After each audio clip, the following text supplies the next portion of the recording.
John Teaches Sean About His Brain, the podcast where I, Sean, embark on a journey to understand what's happening in my own head. Spoiler alert, I have no clue, but that's precisely why we're here. In each episode, I explore questions about the brain that I believe will resonate with all of us. Like, why can't I turn my brain off at 3 a.m.? Why my memory only works when it feels like it? And why my brain seems to betray me when I need it most. Listen, I'm not a scientist. I'm no expert. I'm just a guy looking to unravel the mysteries of my own mind. Fortunately, I happen to know a cognitive neuroscientist who is an expert in the brain, and I get to ask him all the questions I want. So, if you're curious, confused, or simply along for the ride, welcome. And hey, if you like what you hear, don't forget to like, follow, subscribe to the podcast, or whatever it is you do wherever you listen to podcasts. I don't know how the algorithms work. I just know that your support keeps this journey moving forward. And together, we might just discover something remarkable. This is John Teaches Sean About His Brain. Let's get started. Hi, John. It's good to see you. Hey, Sean. Great seeing you. How you doing? I'm doing great, thank you. So I was just curious, what's on your mind this week? Well, a couple of days ago, I was on X, Twitter X, and I follow this handle called Curiosity. It's at M Astronomers, and they put some really cool stuff on there. And they had a picture this week of, I think the astronaut was spacewalking because it showed their little spaceship module in the picture. He was taking a picture of the spaceship module, and it was floating above the moon. So you could see it was the surface of the moon. So the spaceship's in the picture, the moon's in the picture. And then off in the distance, the very, very far distance, you can see Earth. And so they just had a caption on there, something like that Michael Collins was the astronaut and said he's the only human, dead or alive, that's not in this picture, which was kind of a cool way to think about it. This was in 1969. And so he took the picture, and everything that's happened in humanity took place within that frame of that picture, which was just kind of wild to think about. Oh yeah, we're starting off strong here. This is 1969. Yeah, okay, that makes sense. But that's a really cool way of thinking about this. That just made me think. Not everybody was in the picture. I was. You weren't. I was not. Were you? You weren't in that picture. I was not. I was not in that picture. So that actually incorrect. That's predates me by about 5 years. But so. At the time of the picture, at that exact moment, people weren't really doing selfies back then, were they? No. He could have just turned and got himself and captured everybody. And the very first selfie. And it would have been the very first selfie. Every human, dead or alive, all of it would have happened. But Mike decided to be on the other side of the camera, I guess. Well. Yeah, that's awesome. That's really cool.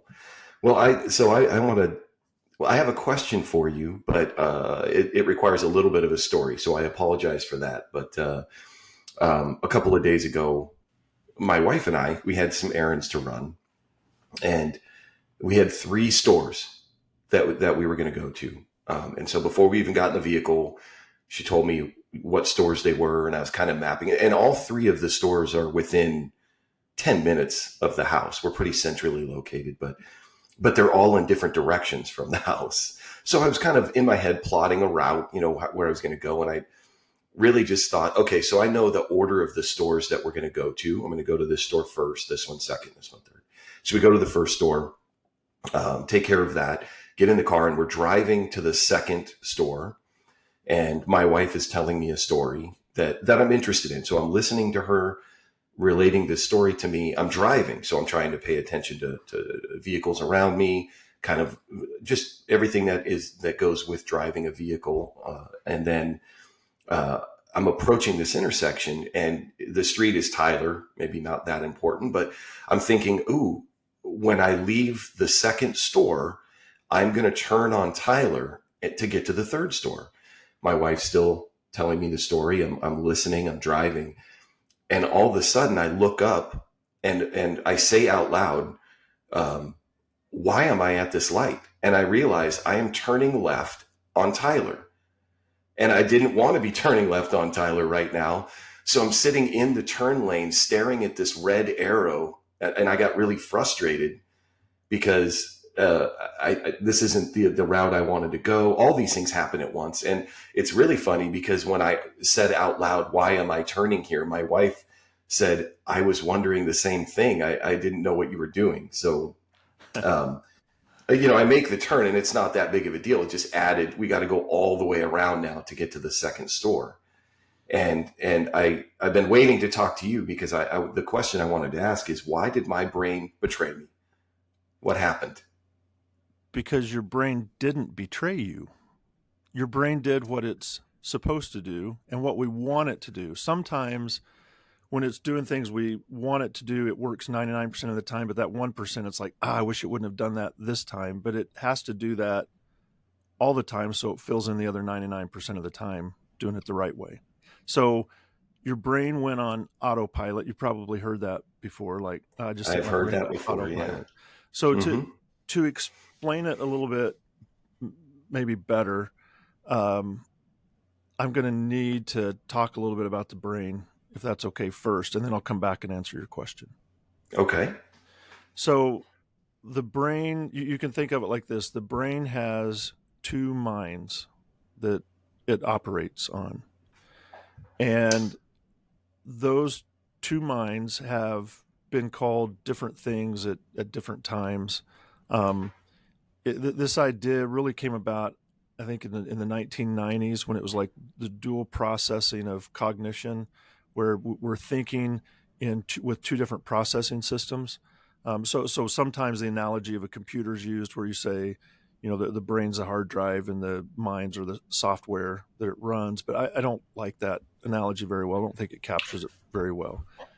But the Stanovic and Kahneman were some of the first scientists to really look into this or start talking about it. And when you're the first on the scene of discovering something, you get the opportunity to name it. And scientists are so creative. They come up with some of the best names sometimes. And I thought theirs was really good. They came up with, and I'm not sure who came up with it actually, but in the literature is known as System 1 and System 2. So it's kind of like Thing 1 and Thing 2. It's like, you had your opportunity. Why did you waste it on System 1 and System 2? But it's the idea that System 1 is a part of the brain that's fast and automatic, and System 2 is more slow and methodical and thoughtful. And our brain operates on both of these systems.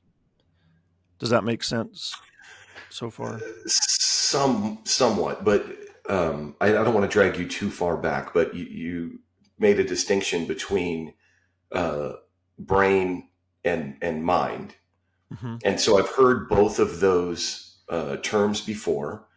And even I think at the beginning of this podcast, I asked you what's on your mind. And that might not have been the best way to say it. But so just really quick, it would help me differentiate between your mind and your brain. Okay. Yeah, it doesn't flow as well to say what's on your brain. So what's on your mind? It doesn't sound right, but yeah. And it's also more accurate to say what's on your mind. So okay. I'm sure there's, you've heard something, you said if you ask 10 people, you get 10 answers. This one's probably, if you ask 10 people, you'll get 2 or 3 answers, because there's some differences in how people think about it. But here's how I think about it. The brain, and I'm right. Everybody else is wrong. Oh, okay. That's a good stance to take. Here's the right way to think about it. No, I'm kidding. But this is how I think about it. The brain is the biological, kind of the biomatter that's sitting in your skull. It's the thing that you can take out of the skull. You can hold it, you can look at it, you can weigh it, you can measure it. And then so it's the physical side of it. Right. And so then you can talk about like neurons and glial cells and all of those things. But then the outputs and outcomes of the brain's workings is the mental side of it, and that's the mind. And you can't take the mind out and hold it, and you can't weigh it, and you can't measure it. The mind is what the brain does, like its outcomes. Does that make sense? It does to me. That actually is really helpful. I've never heard anyone explain it like that before. So then if we can go back to talking about the mind then and the output part, you said that what we're calling system one Mm-hmm. is, you said fast and frugal Mm-hmm. and Automatic, yep. automatic, Mm-hmm. but it makes mistakes. You Yeah, said, and there's some other names for it too. So people will call it like automatic versus controlled. So system one's automatic, system two is controlled. They'll call it reflexive, which is system one, and reflective, system two, because it's more thoughtful and thinking through stuff. Or like Kahneman that I mentioned wrote a book called Thinking Fast and Slow. And it's those two systems. It's fast is system one and slow is system two. But I'm going to introduce some new terms that I want to okay, use on this podcast when we're talking about it, just because it makes a little bit more sense to me. I think it makes sense to people when they're hearing it. Once you learn it, it doesn't at first. You have to know the definition. But once you don't know the definition, I think it's really helpful. And okay, this wasn't, I wish this was my idea, but it wasn't. A friend of mine, Mike Askins, who's he retired, but he was the psychologist for the Pennsylvania State Police. I was asking him one time, how can I explain these two systems to police officers when I'm talking to them about stuff? And he said, I think you should use their police radio as an analogy. And so I did. But then when I started talking also to people in industrial safety and other areas, I expanded it to just talk about your cable television set. So it's your police radio or your cable television set. But if you think about your cable television, you have, 200 channels that are your option, depending on the package you buy. And then you've got mm-hmm, streaming that adds a lot more. But you have all these options of what you want to watch, but you're only watching one thing at a time. So whatever channel you tune into, that's the information you're aware of and that you're watching.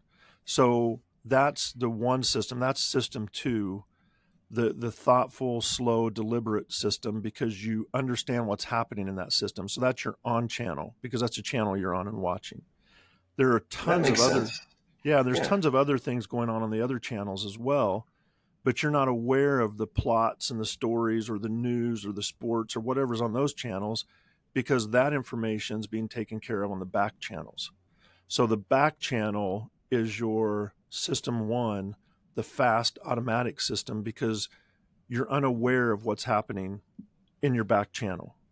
You're only aware of what's happening in your on channel. That's your conscious awareness. So conscious awareness is your on channel.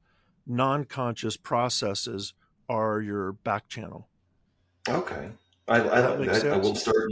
Yeah, I will start using those terms to describe those two minds, those two systems. So Okay. I system.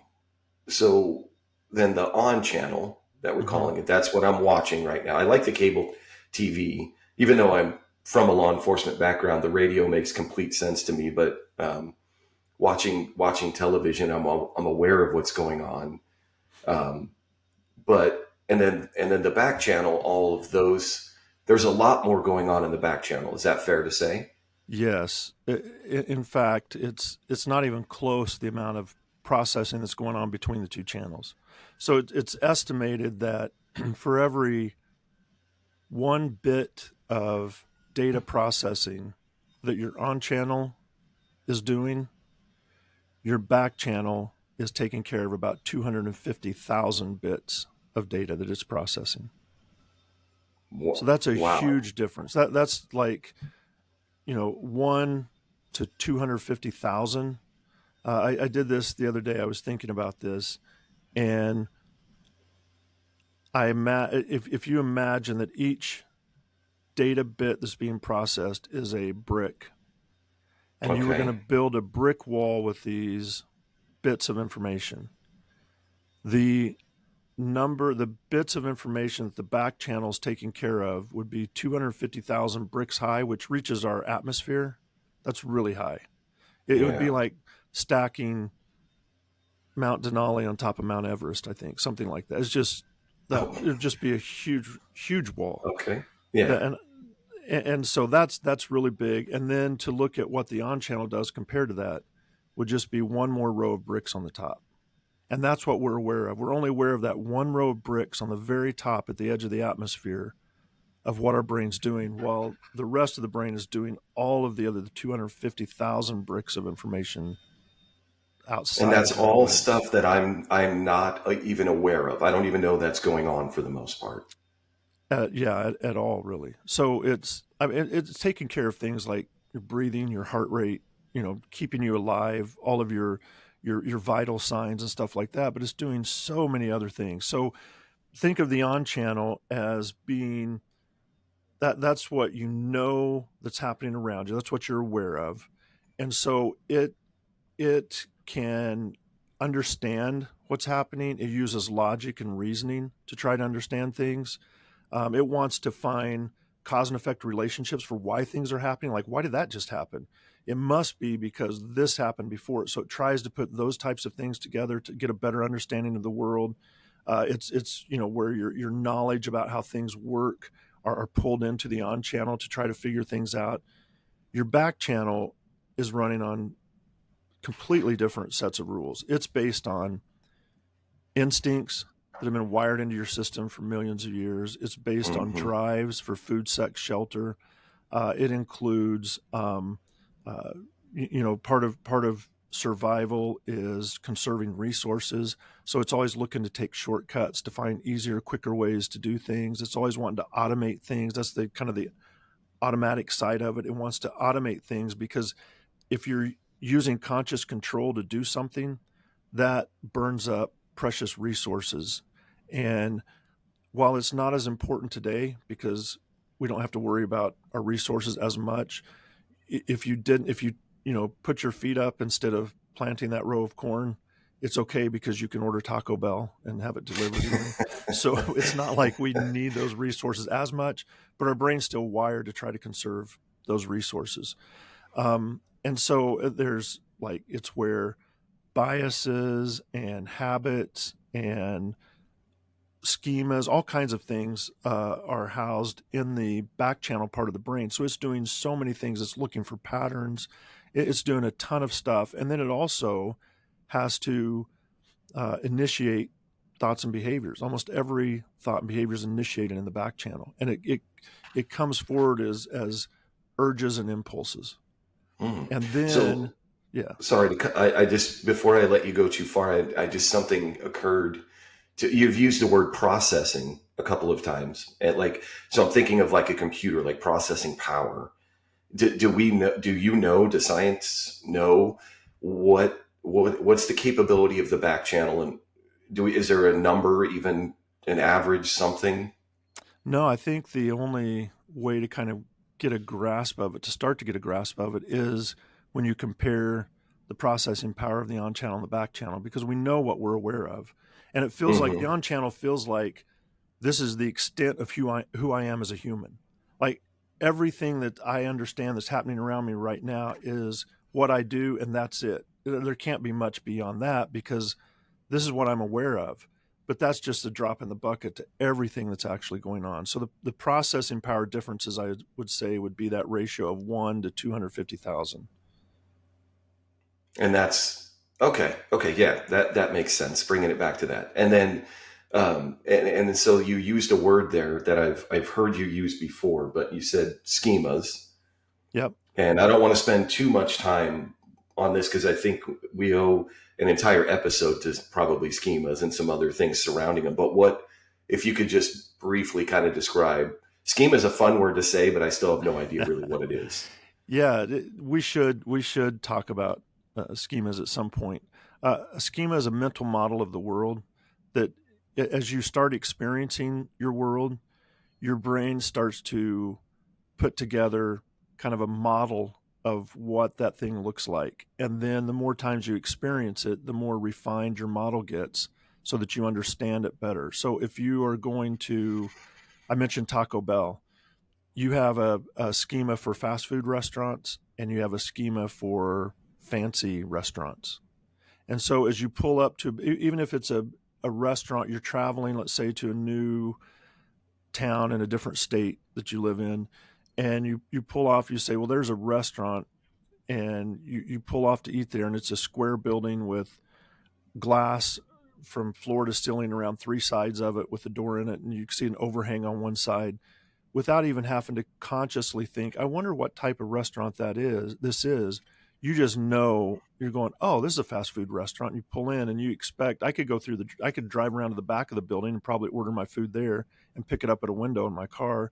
Or I could walk in and there's probably a counter with the menu on the wall above the counter, and I order and pay, and then I take my food in a tray and go sit down at one of the tables and eat it. So you have those schemas of how things work. If you didn't have schemas, each time you walked into a restaurant, it would be this whole new experience, and you wouldn't know what to expect. It would be like, whoa, I don't even know what's going on here. So schemas give you an idea to help you understand your world very quickly and very efficiently. So you're not, again, using neural resources to try to figure out what's happening. All happening in the back channel. All of that. Just being done for me, essentially. In a split second. And that's a lot of processing that's going on. A lot of processing power is being used, but not nearly as much as if the on channel was trying to figure it out. That uses way more resources than the back channel. And so the on channel, I know you said, it's using reason, logic, it's thinking things through, but does it do anything else? Yeah, one of its really important jobs, I mentioned that the back channel pushes forward thoughts and behaviors through impulses and urges and things like that. Mm-hmm. One of the on channel's really important jobs is to monitor those urges and impulses. And if it detects something that may be inappropriate, to override that or to redirect it to be more appropriate. And you can probably think back of if you've ever been in a meeting or with a group of friends, or maybe it's a larger group and you know some of the people, but some of them you don't know very well, and you're having a conversation and a thought pops into your mind and you start to say it because you think this will be funny, and you start to say it, and just as you start to say it, you stop yourself, and about 3 seconds later you go, oh my goodness, I'm so glad I didn't say. If I would have said that, I didn't realize that so-and-so is here, that's a friend to so-and-so, and I would have insulted them, whatever. Mm-hmm. Or if you're like me, you don't catch it in time and you go ahead and blurt something out, and then everybody looks at you like, what? Why did you say that? And you're like, oh man, that was really stupid. Why did I say that? And you stole my thunder, because that's usually me. You brought up a meeting or a group of friends and I just blurted out. So is my on channel just not functioning properly? Because I don't redirect those behaviors and impulses. Yeah, it takes practice. So it's your mind is a muscle, and I know about working out and like the jujitsu, all the kind of stuff takes so much effort and repetition and work and practice to get to the point where you can do it appropriately. And that's the same thing with the on channel. You can practice monitoring your back channel and get better at it. And I'm saying that, and I know since you know me, you're going to say, yeah, physician, heal thyself, because I haven't practiced enough myself. But that's something you can practice and get better at.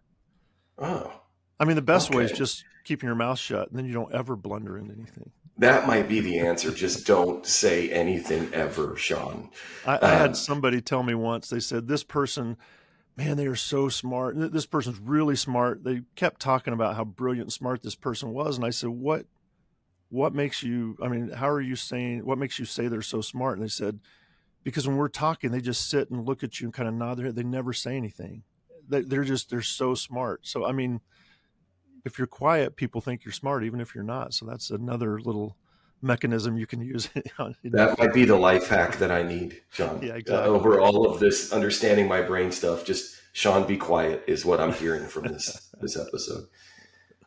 So going back now to the two on channel, back channel, and the back channel. It's making me think of all these questions, so I'm trying to put them in an appropriate order. But I'm thinking about just my day, an average day, not, even if you're thinking about work, right? But I wake up in the morning. From the time I wake up and go through whatever morning routine, go to work, do that whole day, I'm feeling like that whole day is not the whole day. That this is my question.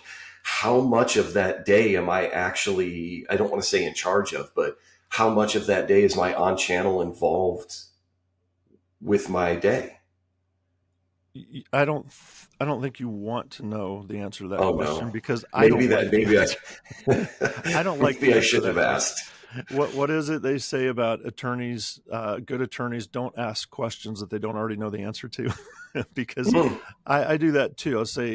I'll look for the answer, and then I'm like, I just wish I didn't know that answer. I was happier before I knew it.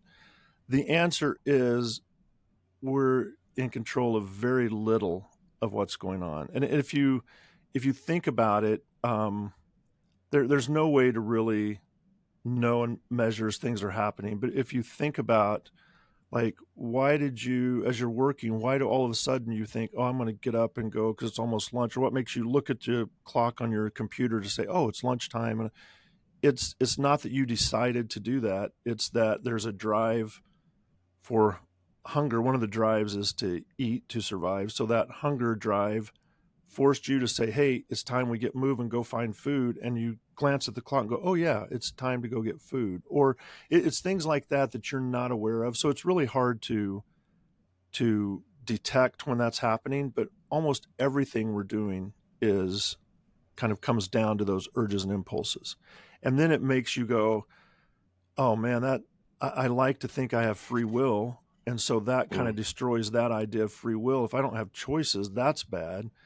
And there's a neuroscientist back in the 1950s and 60s and 70s that came up with this idea. It's Donald Hebb, and he was studying this, and he was using an EEG to measure when people would press a button and tell them to, when they felt like they wanted to press it or to do it. And he set up this really clever experimental design, where he showed that when somebody said, they were watching a clock of when they decided to press the button. So when they decided to press it, he was showing that their brain activity had started ramping up about a half a second before they decided to press the button. So the brain had already decided, hey, we're about to decide to press the button, so let's become active. And so the idea was, oh, wow, we don't have free will at all. And then he did a follow-up study, and I'm not being probably as accurate as I should on these, but the follow-up study was something like, when you feel the urge to press the button, just stop yourself and don't press it. And so it showed the brain about a half a second ramping up to when they said they felt the urge, but they didn't. And as soon as they didn't press it, that brain activity dropped off. So it didn't continue to rise to the button press. So he came up with the idea that maybe it's not free will, it's free won't. So the on channel's act of free will is deciding not to do something or to override an urge or an impulse.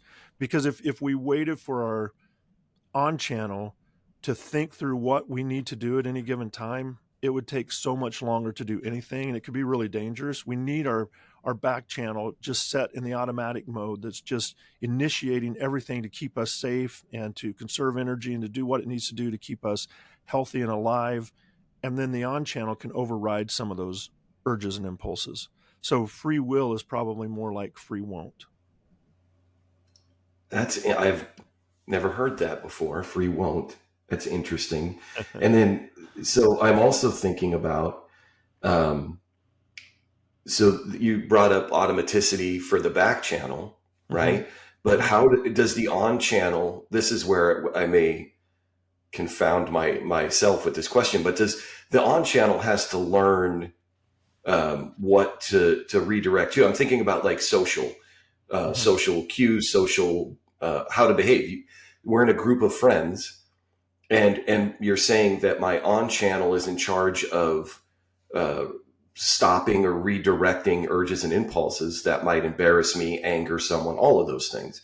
But how does the on channel learn? How does it know what to let go and what to stop? Yeah, that's a really good question, because it has to learn that at some point. So you're not born with the appropriate social rules that you're going to grow up in, because there's so many different societies and cultures and things like that. So you learn through lived experiences. So as you're in a group and you see somebody say something inappropriate and you see how the group reacts to them, your back channel, because of that survival mode, it thinks, oh man, we can't do that. We better not ever do that, because that's social suicide. Like, I don't want to be ostracized. So it's not physical life or death, but it's social life and death, which is a Mm-hmm. really powerful motivator too. So I want to stay socially relevant and on the in group, and I don't want to be ostracized.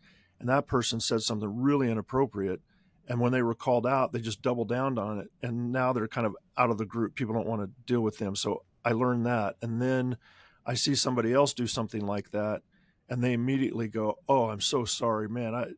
That was awful what I said. I'm going to, and then they're kind of let back in. So I'm watching all of this, and these all become part of my lived experiences. And then as I do or say something that's inappropriate, then it's like, I figure out how I can kind of maneuver through that to survive. And those are the things that you learn. You can get it from your friend group. You can get it from watching television shows, from reading books, reading Mm. stories. In fact, the narrative is the best way to hear it, reading books or hearing stories or hearing parents or aunts and uncles talk to you about things and what's appropriate and what's not. All of those, your brain's taking in and learning. And so it's not just your on channel that learns from that, your back channel learns from lived experiences. So if it says something, if it pushes forward an impulse to say something, you blurt something out that has a kind of a negative ramification to that, then the back channel also learns from that, and it's less likely to have that urge push forward again to say something similar in the future. So it changes what it pushes forward as well. It doesn't keep making the same mistake over and over. It will Oh, learn as oh, well. okay.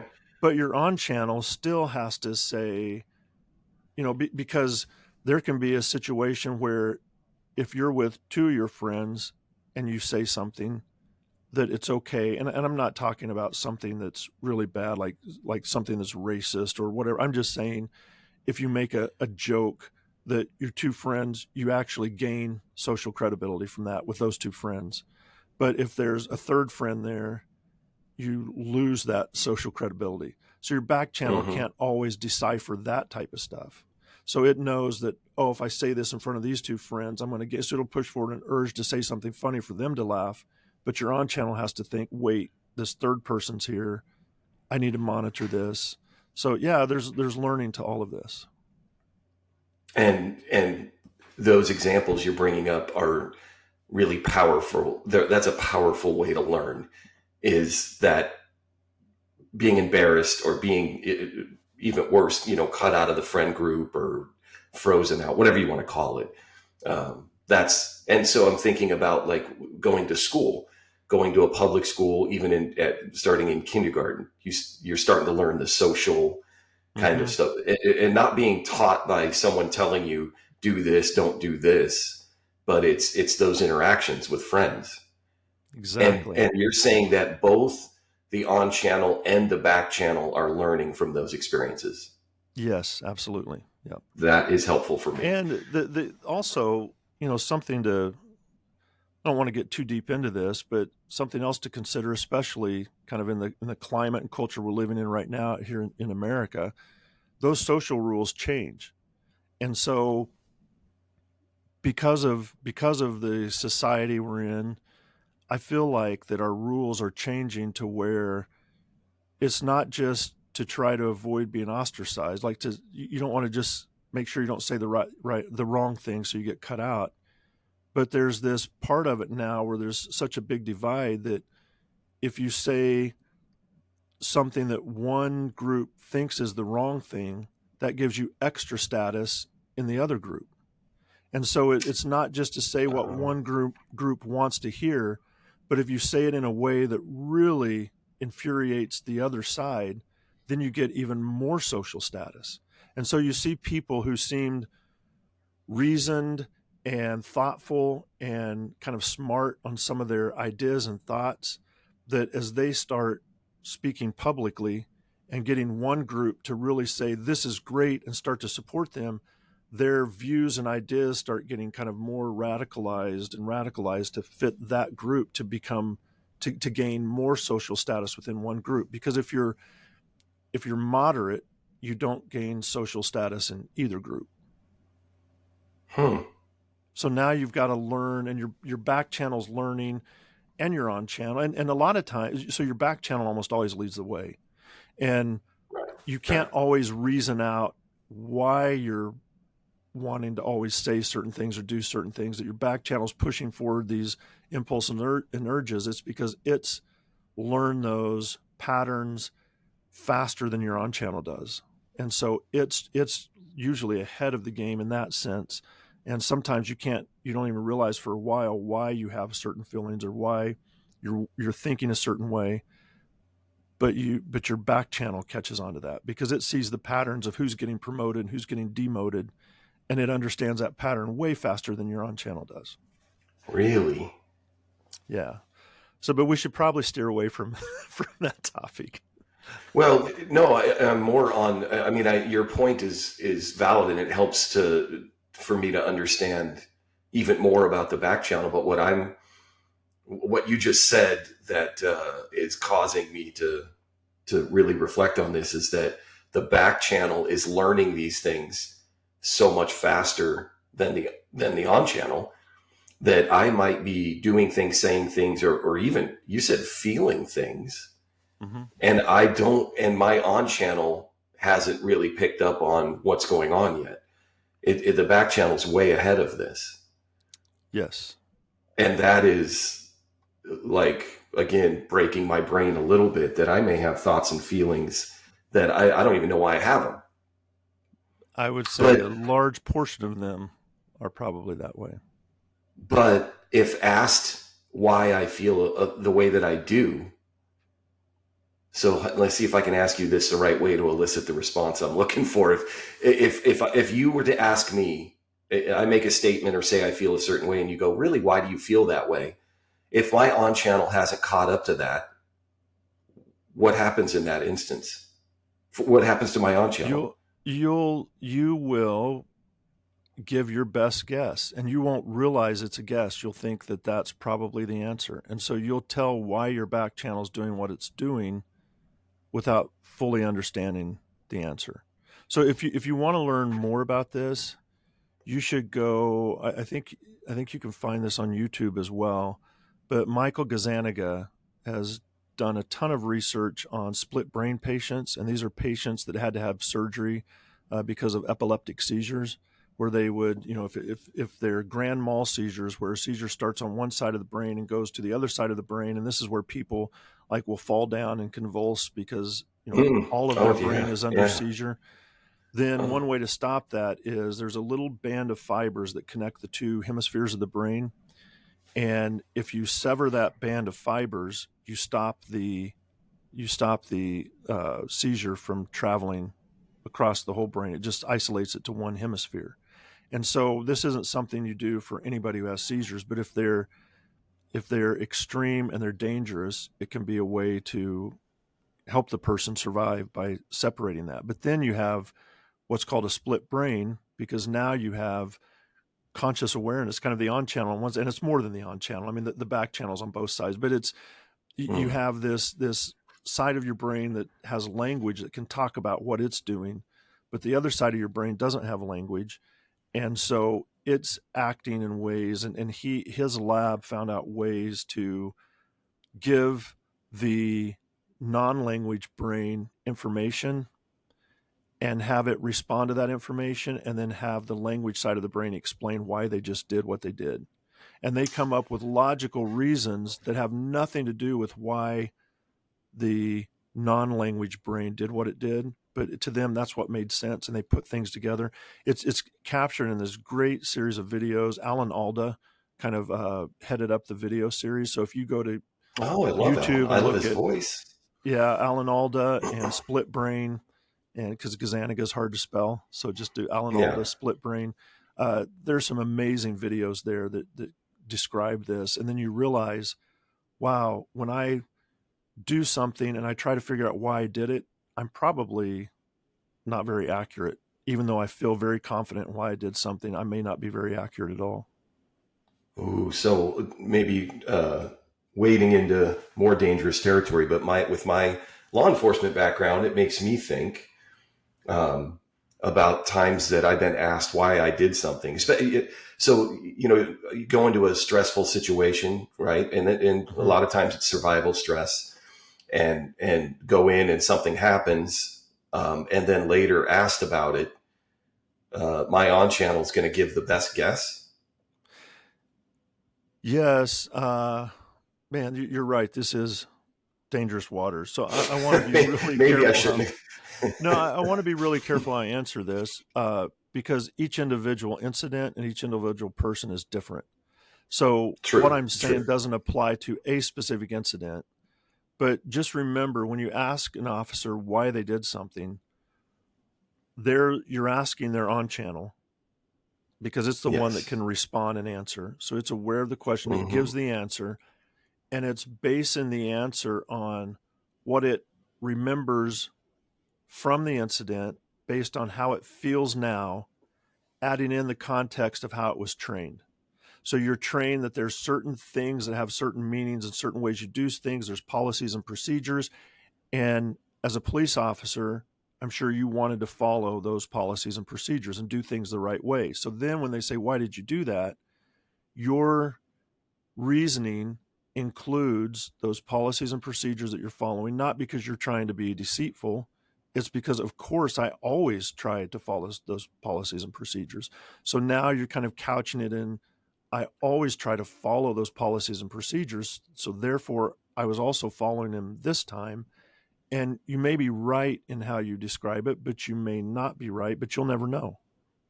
Because there's no way to tap And- into the non-conscious and say, what was it really thinking? There's no device. We can't put any scanner on the head or put an EEG on somebody and figure out why they're doing stuff or what they're thinking. That's all hidden. And cognitive psychologists for a long time have referred to it as a black box. We know what we're putting into the black box and we know what's coming out of the black box, but we have no idea what's going on inside the black box. It's all hidden from us. Wow. And then also there's the idea of schemas, since we brought that up earlier, and I like saying the word, like I said, but in my in my example or my question, if it's something I've done a bunch of times, I have a schema for how that probably went that I'm relying on. That's exactly right. Yep. Huh.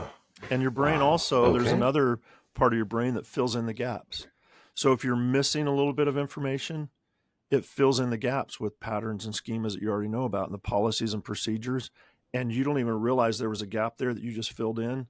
It's because if you're, again, that's the 1% of the time that you think, man, I wish I knew what I was really thinking. But the 99% of the time, you don't want to know where all the gaps are. You just want to feel like your life that you're living is just a seamless transition, and you're taking in information, you're doing what you're supposed to do, and you're getting where you're supposed to get. And there's not all of these issues and problems going on. But the back channel is taking care of all those issues and problems so that the on channel isn't aware of them and doesn't feel them, because that would be a miserable way to live. So it fills in the gaps. It uses schemas and patterns. It makes best guesses. It anticipates things. All of these are what the back channel is doing to help the on channel live a kind of a seamless life where it doesn't realize all the noise and the problems and the chaos that goes on in taking in information and processing it. Because it seems like I'm thinking about, like I brought up a daily routine, and whatever your daily routine is. You get up in the morning, and make coffee, have coffee, take a shower, brush your teeth, whatever the order is, get dressed. And that, includes picking out what you're going to wear, putting on your shoes, grabbing so you get my point. I don't want to belabor it, but all the things that I go through to go to work, and then I drive to work, and then I do my job, and then I drive home, and then I eat dinner and I go to bed. Let's call that the day. Mm-hmm. If my on channel was responsible for everything I just laid out, there wouldn't be enough time in the day. I just described like a 30-hour day, maybe. I don't know the real number, but if it was only my on channel that had to think about tying my shoes, think about how to put toothpaste on the toothbrush, how to brush my teeth. I don't even know and I'm not asking you for the real number because that's impossible, but yeah, you're exactly right. You would probably have to take a nap after breakfast before you drove to work. Like after doing all this stuff, if your on channel is responsible for all of that, you would be exhausted and depleted, and you would have to take a nap. Physical labor exhausts you, and we all know what that's like, but mental labor also exhausts you. Like if you've ever been where you've had to think really hard or solve problems, or you have to answer really tough questions for an hour, like on a podcast about the brain, anything like that, you can get mental exhaustion is real too, where you're like, oh man, I am just exhausted and tired. So now you walk out and go, I've been doing an hour podcast, and my wife has been doing whatever she's doing, like the physical labor for an hour. And I go, I'm exhausted. And she's like, you think you're exhausted, which is true. It's like physical labor. It looks like that's more exhausting, but mental exertion is exhausting too. And you probably wouldn't even make it to lunch if your on channel had to take care of everything. Because remember, in the middle of brushing your teeth, you have to think, oh yeah, take a breath so that I don't suffocate, and oh yeah, my heart needs to beat a couple times, and oh yeah, regulate my hormones, and yeah, all of that stuff too. So everything the back channel takes care of for me. Yeah. So getting back to kind of bringing it back around to these two, system 1 and system 2. The system 1 is the back channel, and system 2 is the on channel. Kind of getting back to that, I think that I can use that information now that you're kind of understanding where I'm coming from to answer your original question. And why did you get in the left turn lane to turn onto Tyler Street when you wanted to go straight? And so let's think about that now that we kind of know about the on channel, back channel. So you said that you had 3 stores to go to. You went to one. And then as you're leaving that store, you're thinking, these are the next 2 that I'm going to go to. I'm going to go to store B and then store C. Yes. So you had 2 intentions at that point, store B and store C. Those are conscious goals. So those are on-channel goals that you're thinking. Your on-channel is thinking, these are the 2 things we want that I want to do. Your back channel has habits. And one of the habits, and we were just talking about this, like brushing your teeth, tying your shoes, driving to work. One of the habits is driving your car. And when you first learn to drive, if you can remember back, it's very taxing. Your on channel has to control everything. Like, I have to be in this lane. I have to make sure I'm not hitting the curb. And so you're watching the curb, you're watching the lanes, and then I'm coming up. I've got to turn here. Oh, when am I supposed to put my blinker on? I'm supposed to put it on now. I've got to hit the brakes. So you hit it too hard and you kind of slam the brakes on, then you speed up a little, and then you get to the corner and you start to turn. You think, oh, I've got to accelerate through the turn because you don't want to stop halfway through. And there's just so much going on, and it's so difficult. And then like a year later, you're driving with your knee, adjusting the radio with the drink in one hand and not paying attention to anything. It's like all of that's been automatized. The on channel, it got shifted into the back channel. So you can think of your back channel as it wants to conserve resources. It doesn't want your on channel spending any more resources than it needs to, because it's going, hey, I've got to protect these resources because we have to survive. So it's saying, is this something we're going to be doing a lot, like driving this car? Because if so, we'll just make that a subroutine in the back channel that we'll take care of, that the on channel doesn't have to worry about. So now driving, so that's the autopilot part of it. It's saying, is this something we're going to be doing a lot? Is tying our shoes something we're going to be doing a lot? Because we'll just make that automatic. And I don't want to, everybody hates braggers. I don't want to brag, but I do have to say that I've gotten so good at tying my shoes, I can do it with my eyes closed. I don't know if you've ever tried that, but that's how good I've gotten at tying my shoes. And then brushing your teeth is the same way. You can think about other things now and do the up and down and side to side and all of that. You don't have to think about it. Driving, you don't have to think about. So all of those become automatized, and you can think of them as habits. So the back channel has these habits. So now you have the on channel intention of going to store B and then store C. And the back channel's going, okay, we got the autopilot to get you from store to store B and store C. But the back channel is not good at sequential things, of remembering a long sequence of things. That's an on-channel task.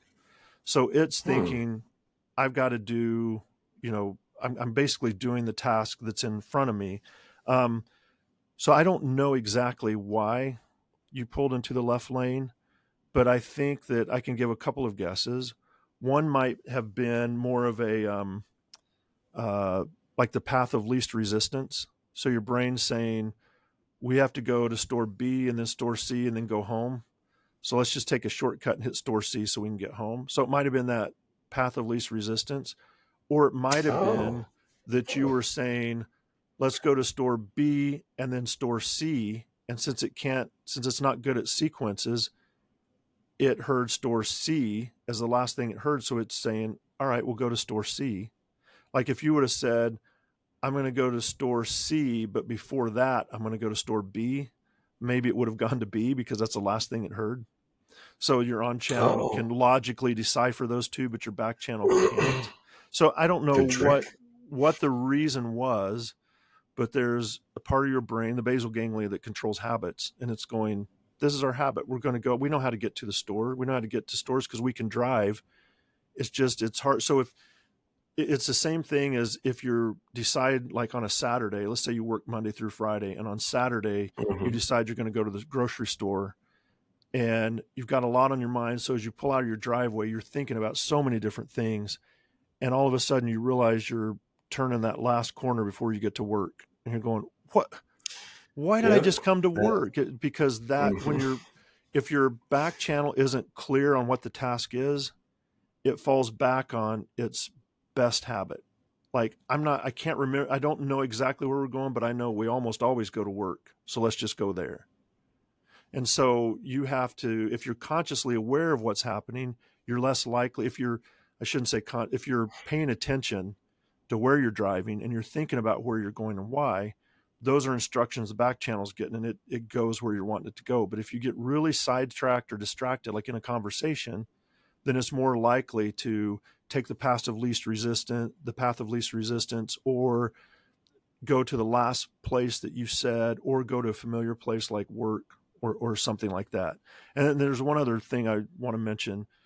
There's a part of the brain called the anterior cingulate colliculus. So anterior cingulate cortex, that the ACC for short, it's the error detector in your brain. So if there's ever an error, it sounds the alarm bells. Or if there's a mismatch, it sounds the alarm bells. And it kind of works with the on channel and back channel to monitor.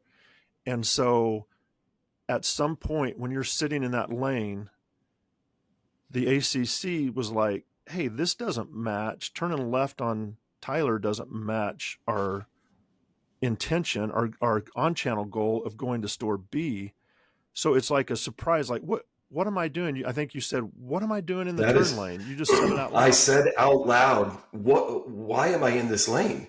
Yeah. And so that was the ACC sounding the alarm bells. Yeah, that caused me to mismatch. say that. Yeah. Yeah. We were supposed to go to store B, and you're in the left turn lane to go to store C. That's a mismatch. And it's kind of like a surprise, like, whoa, why am I in this lane? And so I was very surprised by that. Yeah. Yeah. But if the on channel's in charge more of the time, that's less likely to happen. But a conversation. So you were saying that, I was thinking about in the state that I live in, and I think it's in all states, the big thing about distracted driving. And so people thought in the beginning, and still think, because I see it all the time, but that you shouldn't have the phone up to your ear and talking.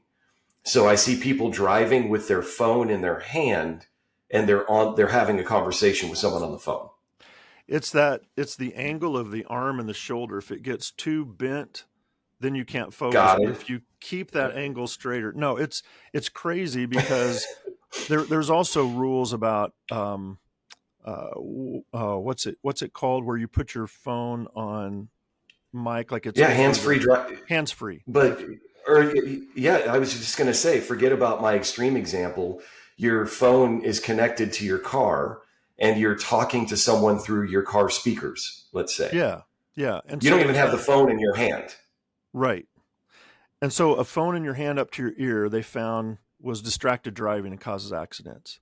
So then when they studied hands-free, where it's over your speaker, it causes accidents. And in fact, there's not that much of a difference between the two. And so it comes, and then you say, well, that doesn't make sense because I can have somebody sitting beside me and talking to them. That's like talking hands-free. How can I be talking to them hands-free and everything's fine, but then, when I'm on my phone hands-free, it's not. And it's because the person on the phone is not in the car with you. So if the person sitting beside you, if all of a sudden traffic starts to get really heavy and slow down and they're right in the middle of a story, they'll slow down and maybe even stop talking. It's stop talking. Because they're looking at it going, whoa, this traffic's getting bad. And that allows you to disengage from that conversation, go, whoa, traffic is getting bad. But if you're talking to somebody hands-free, they're still just da-da-da-da-da right in the middle of the story, and you're focusing, it's harder to shift, and it takes longer to shift to tune them out to pay attention to the road when you've been paying attention to them. So it is still distracted driving, even when it's hands-free. Well, good. I'm glad that there's research out there that proves my gut feeling is right about distracted driving. So that makes me feel better. So number one, thank you for answering my question. That was really informative for me. I have one more question. I won't take too much more of your time, but I would like to introduce this final segment, which right now I'm calling Debunking Brain Myths. Because I think I hear a lot of these things, and I think that people hear them and then repeat them.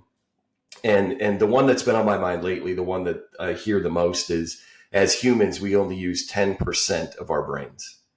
And it felt really relevant from how you were describing the brain and the mind.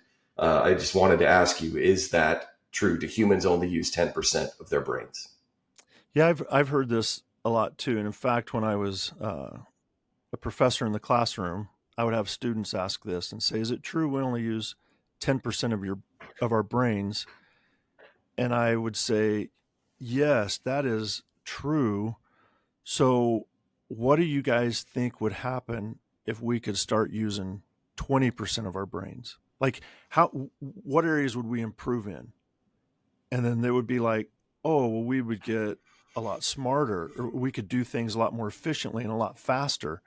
I said, what if we could use 30% of our brain or 40% of our brain? And at some point it got to where all of the gains that we were getting, we'd already got all the gains by 50%. Now 60% of the brain. Now we're talking about telekinesis, and we're talking about, can I move objects with my mind at this point? And moving objects, that's at like 70%. And it's just all of this stuff that I we love can it. do, which sounds so exciting.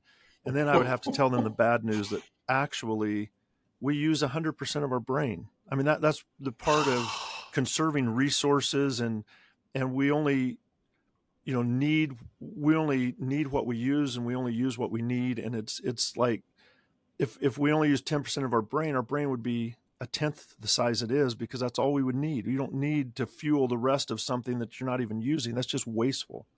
And so there's other studies that will show, like, if you hook the brain up, even when people are asleep, your brain is still working and firing, and neurons are still, even if they're not processing something within a moment, they'll send signals to keep active and to keep connections going. And unfortunately, we are using 100% of our brain 100% of the time, but that doesn't mean we can't do things to use it more efficiently.